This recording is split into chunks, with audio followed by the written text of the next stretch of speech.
All right, class. First off, as always, good day. I'm glad you're here. Today, we're going to be looking at the Articles Confederation. This is a document of how our country started. A lot of people tend to think that we got it right from the get-go, and the government we have now is the one we had from the very beginning, and that's not the case. Okay, so we're going to look at that, and we're going to see why this Article of Confederation was horrible, why it sucks so bad. Okay, so let's go ahead and start with the lesson. All right, so here is the warm-up picture. The first question asks you, in your own words, explain to me what's going on here. What does it look like to you? Okay, so based off the people's reactions, their posture, things like that, tell me what's going on here. The second question asks you to name two people from this group. Okay, now I know a lot of you guys are not history nerds like myself, and you probably can't pick off, several of these people on here. However, there are some faces on here that should look familiar to you, specifically because they're on dollar bills. So maybe that might help you out. Okay.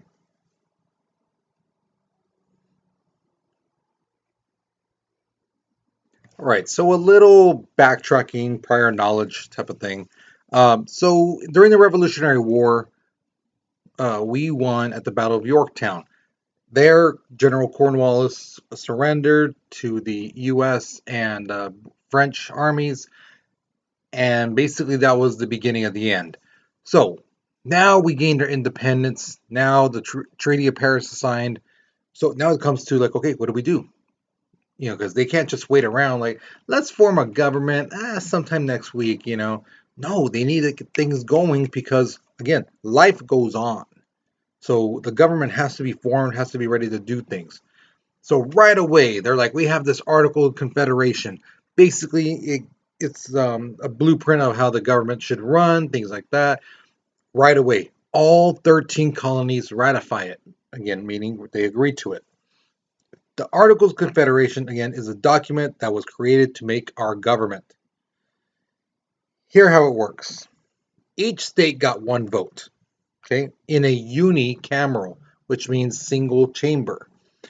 Congress had really only 10 powers, and basically everything else belonged to the states. Number one, they could make war and peace. Two, they could send and receive ambassadors. If you don't remember, ambassadors are people who represent us overseas in different countries. They're kind of like the middleman between our president and their leaders and things like that. They can enter into treaties with other countries, with the Native Americans, things like that. They could raise and equip a navy. Now, why is that important? Because you have to remember, we're separated from everyone. We got the Pacific and the Atlantic. And a lot of countries in the Atlantic, if they try to attack us, they'd have to come through the sea. So if we have a navy, we can fight them off in the sea and not have them set foot on American soil. The next one is interesting, in which to maintain an army, we had to request troops from states. So the United States government had to basically say, hey, Rhode Island, New York, Pennsylvania, can you lend us some troops? Can you guys send us some? Now, you have to remember, the United States Army, it wouldn't be spread out. Usually it would be probably more likely in one area. And let's say something happened. Let's say the Army is stationed in New York. What happens if something happens in Georgia? They would have to travel all the way down to Georgia to help out. Thing is, it's a lot easier for the states to have their own army, you know, because if there's something happens in the state of Georgia could use their own army and fight them. So do you think they're going to send their best soldiers? No. And that's what happens. And sometimes they told the government, yeah, we can't send you like 15, 20 troops that you want, and we can only send you like three or four. And there's nothing really the federal government could have done except just take them because they had no teeth, they had no power. The next thing they could do, appoint senior military officers. Okay, nowadays it's the president who does that kind of stuff. Fix the standards of weights and measures. What is a pound? How much is a mile? Things like that. All right. Number 8, regulate Indian affairs. So things that happen between Native Americans and the states, they would handle that stuff. Problem was sometimes if Native Americans and the settlers kind of mashed, there wasn't much talking going on. Usually it ended up with a fight, either through fist or with guns and other weapons. Number 9, establish post office. Everyone needs their mail, right? Number 10, decide certain disputes among the states. So let's say New York and Pennsylvania are having an issue. They would tell their issue to Congress, and Congress would then say, okay, we side with New York. Okay, but here's the problem. If the Congress says, okay, now Pennsylvania, you have to pay New York $5,000, Pennsylvania would probably go like, wait, you can't force me to pay them, and I don't agree with your decision, so I'm not going to pay. And again, there's nothing really that Congress can do to force them to accept the ruling. Again, the power of the government at this point is like a little baby with no teeth. They're just going to gum you, they're just going to drool on you and things like that. They can try to bite all they want, press hard on it. It's going to just be like, oh, you're so cute. You're trying to bite my finger. Oh, look at you. That's it. They can't do much.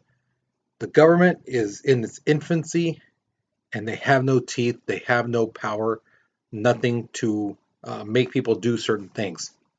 Here's a great example. They couldn't collect taxes. They couldn't collect taxes from states and people. They couldn't make it give it to them. So what they did is they basically would tell people, hey, we know you owe us like $5,000. Can you give us like 1,000? No, how about 500? 250. Okay, how about in 2 weeks? Will you have your money by then? Okay, yeah, we'll be back in 2 weeks then. It's like, really? Because again, they could not force states.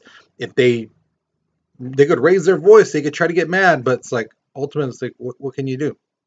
Nothing. There you go. The other one, they did not have the power to regulate trade, which this means is like this. If I told you guys, shout it out to everyone, hey, I'm willing to pay £1,000 or $1,000 per pound of wood that's chopped up and brought to me. Everybody and their mom would be chopping down trees, right? So all of a sudden I'm being rushed with the thousands and thousands of pounds of trees, right? Am I gonna pay $1,000 per? No, right? If I go to this person and say, hey, person number one, how much are you going to sell that wood for me for? $1,000 a pound, okay? He says 1,000. I can't do that. How much will you do? 900. Okay, 900. He says he'll $900 per pound. How much do you want for yours? 700. Okay, person number one, hey, 700. So either you go lower or you go away with your wood. And that's the thing. When there's too much of one item, the price of it goes down and down and down. Okay, because you can buy it anywhere. And that's the problem with when the government can't regulate the trade. They can't tell people, hey, stop getting that, stop growing that, because you're making the price of the items fall low. The other one, they couldn't force anyone to obey laws that they basically passed. They would ask states, can you tell your people to follow the laws? Follow our laws, follow our rules. And states are like, well, they follow our laws and our rules. Why should they listen to you? Again, they're not scared of the national government because it's in its infancy. Doesn't have any backing. And the last one, amendments, anything that was trying to be added, it could only be added if everyone, all the states agreed, which was not going to happen. I mean, just think of it. If you have a room of 20 people, everyone's hungry. You tell them, okay, what are you going to eat? You're going to get pizza over here. You can get Taco Bell over here. You can get McDonald's over here. You can get Taco Truck over here. You're not going to make everyone happy. No one's going to all agree for this one thing first time around. It's going to take convincing and talking to and things like that, which these guys usually wouldn't do. So here's your first question. Why would the inability to tax citizens be hurtful for our country? So if the government cannot tax people, how is that hurting our country? In what ways? So think about what our government pays for right now, and how would that be if they couldn't get the money to pay for that stuff? Okay, so write your responses. But we're moving on in 3, 2, 1. So May 25th, 1787, the Constitutional Convention begins. This is the group of people who get together saying we need to fix this because this Article Confederation sucks and everything's going like to hell in a handbasket, really. You know, states are getting more and more in debt. Inflation is happening. Money is basically worthless. The government can't do anything to help out people because it has no power, has no jurisdiction. So they get together, right? Every state sends delegates except Rhode Island. Rhode Island's the only state that doesn't. So in total, there were 55 delegates. And at this time, this is like some of the greatest minds in our country in that room. Some people were there: George Washington, Ben Franklin, James Madison, John Hancock, John Adams, Samuel Adams, Patrick Henry, Alexander Hamilton. Again, some of the greatest minds are there. Now, right away, they all get together and they're like, okay, first off, we need to agree on several things. Number one, who's going to lead this? And of the 55 delegates, 54 of them do this. They all look back to George Washington because they know everyone likes him, everyone respects him. They're going to listen to him when he says, hey, you guys need to break up this meeting. Or, hey, everyone, let's get together, let's start this. Ben Franklin, yeah, people like him. But if he tried to tell people, hey, let's break up this meeting, they'd be like, oh, okay, Grandpa, yeah, in a second. Because, again, they like him, but they might not respect him completely like that. And you have to remember this. They respected George Washington. They didn't fear him. It's not like, oh, he's going to beat me up, this and that. No, there's a difference between respect and fear. And they truly did respect him. All right, so that's that. George Washington leading this. Cool. Next thing, each state would have one vote to all the questions and stuff like that. All right, so these delegates would get together and then vote yes or no for whatever the issue may be or the topic may be. A simple majority was needed to win. So they didn't have to get like 2/3 or everyone had to agree. No, none of that. They were like, okay, simple majority. If over half of us agree, then it goes. The building they were in, it was, pretty big. Not like big nowadays, but for at that time, it was pretty big. And there would be times where people could have little meetings here and there and this and that. So this is where Washington would basically go around going, like, okay, let's see. New York, you're here, Rhode Island, or not Rhode Island, sorry. New Jersey, Connecticut, Pennsylvania, New Hampshire, Georgia. Okay, that's only 6. We need one more state in here. Is anyone else from another state? No? Okay, you guys got to break up this meeting.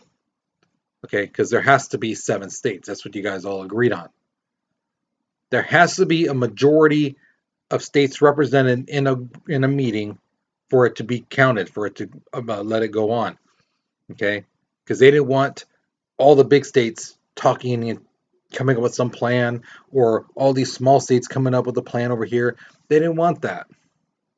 They wanted like everyone to get involved and talk and discuss and then share with the other delegates and stuff like that. The next thing, the public and the press was not allowed in. nor could anyone talk to the public or the press. Now, why is this significant? Because you guys know better than anyone else how people are.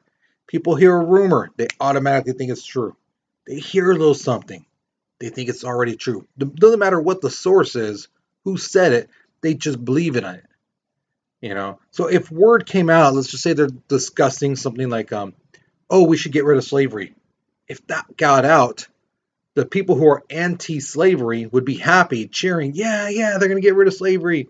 And the people who want slavery, they'd be at that building with their guns drawn to it, you know, because why? It's just an idea. But people, when they hear that stuff, they think, oh, it's going to happen. It's going to be true. This has to be true. Where'd you hear it? I don't know. I just heard it. This is what they said. And people tend to believe that kind of stuff. Okay. The last part is they basically saw the Articles of Confederation as you can't save it. It's dead. There's no point of trying to bring it back to life, trying to build upon it because it sucks. So they're gonna let it die, push it to the side, and start new. All right, so here's your next question. Why would the Article of Confederation be thrown out? Why do you think they just started brand new from the very beginning instead of trying to build upon something that was already started? Because not everything in the Article of Confederation could be bad, right? Why they just take the best parts and then build on that? You know. So why do you think they didn't do that? Why do you think they just said, let's just scratch it all, start from a brand new base and build from there? Why do you think they did that? Okay, so pause the video, write your response, but we're moving on in 3, 2, 1. All right, so another thing too, the delegates basically said, hey, we learned our lesson from the Articles of Confederation. The new government needs to be strong, but not too strong. It has to be limited in some way, shape, or form. So another thing they said was, okay, instead of having one branch of government, why don't we have three? Legislative, executive, judicial. Awesome. All right.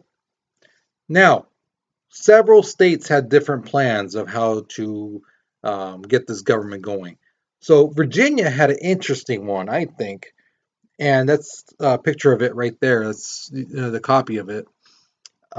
They basically said that a strong national government was needed, but with the legislature having two chambers, meaning there's going to be in the legislative branch two groups: House of Representatives and the Senate. Okay. They also felt that a strong executive branch was needed, so a strong presidency was needed. However, the thing that differs from them is that they said, no, no, the people should not vote for the president. Congress should. Now, why Congress? Because the people pick the representatives. They pick their congressmen. They pick the people in the House of Representatives and the Senate.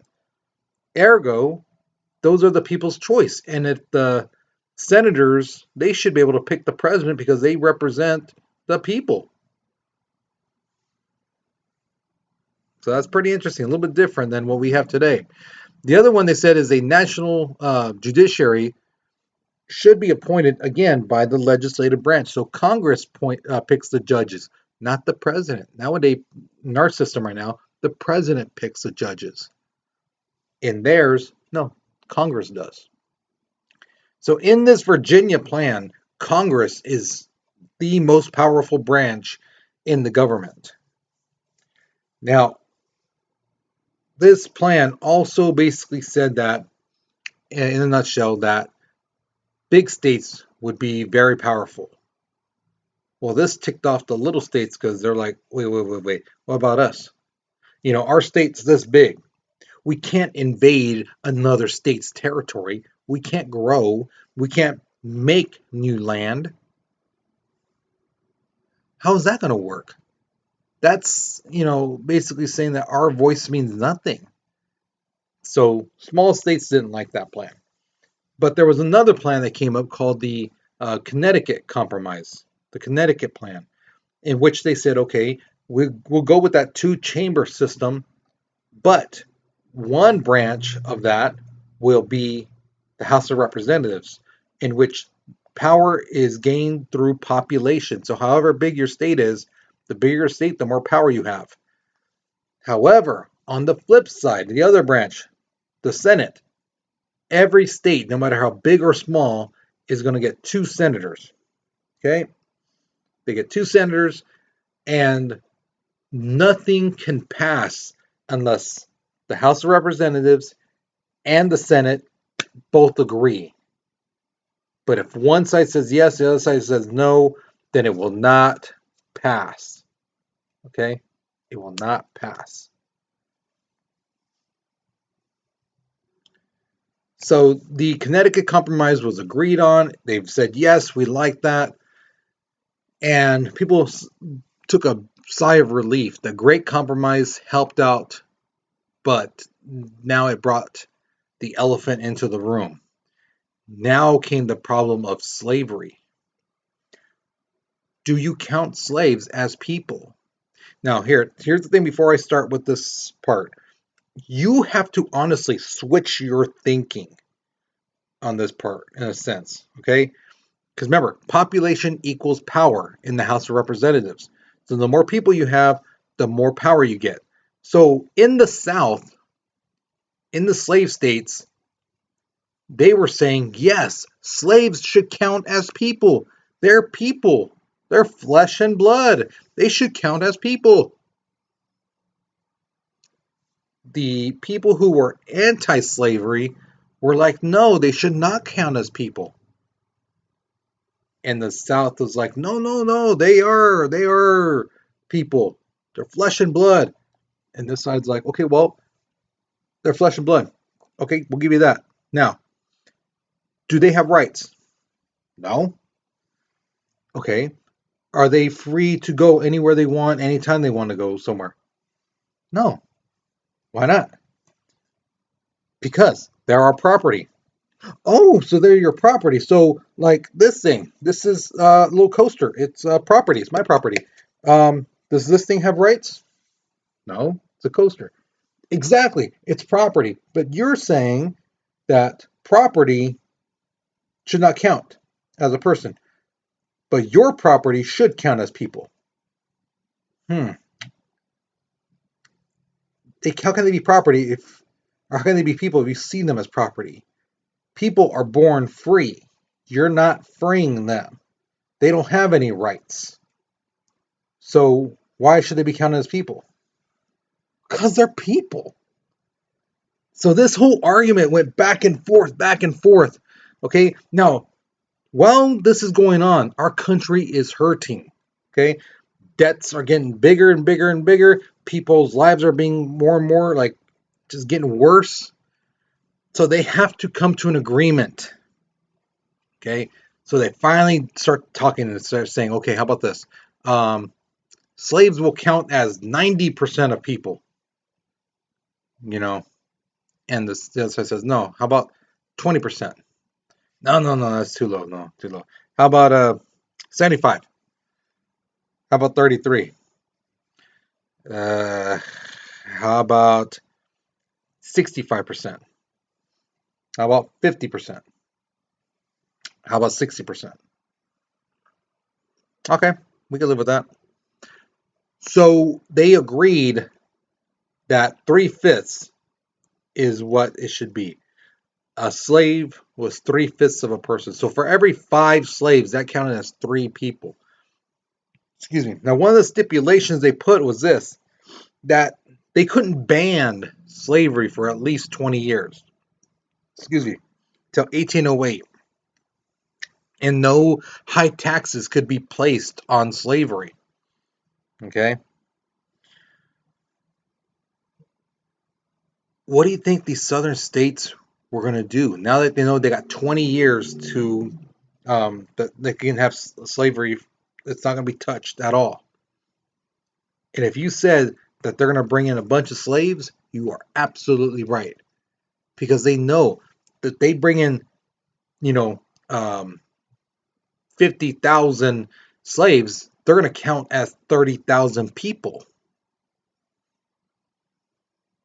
So that's the thing. So it's a win-win for the South. They're going to get a lot of slaves. They're going to get their population is going to get bigger, quote unquote bigger, and they're going to get more power in the House of Representatives. Now, here's a little fun, interesting thing. The word slaves does not originally come up in the Constitution. It doesn't show up at all. It's not until the 13th Amendment that the word slave appears.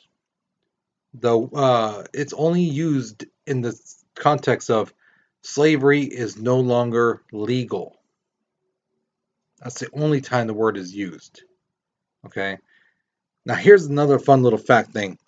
The Constitution does state under Article 4, Section 2, a person charged in any state with treason, felony, or crimes who shall flee from justice and be found in another state shall, on demand of the executive authority of the state from which he fled, be delivered up to be removed to the state having jurisdiction of the crime.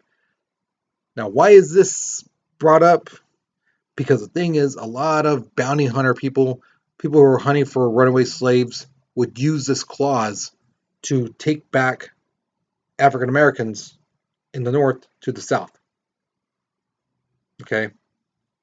Now, the thing is, were all the people that were caught, that were taken back, were they all slaves? No. Some of them were freedmen. But the thing is, they said, oh, this is this slave. This is him. And you have to remember, back then, they didn't have ID cards. They didn't have any type of identification. So sometimes they just took people. Okay.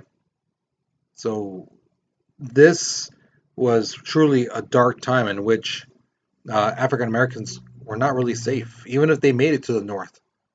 You know, they couldn't really feel safe. So here's your next question.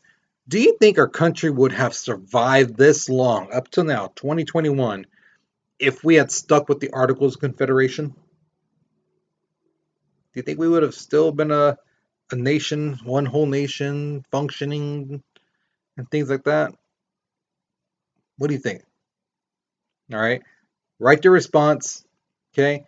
So once you're finished, that's it for this lesson. Hopefully you learned something new. Hopefully you enjoyed it. Okay. You guys, you take care. You be safe. And I'll see you guys later. All right.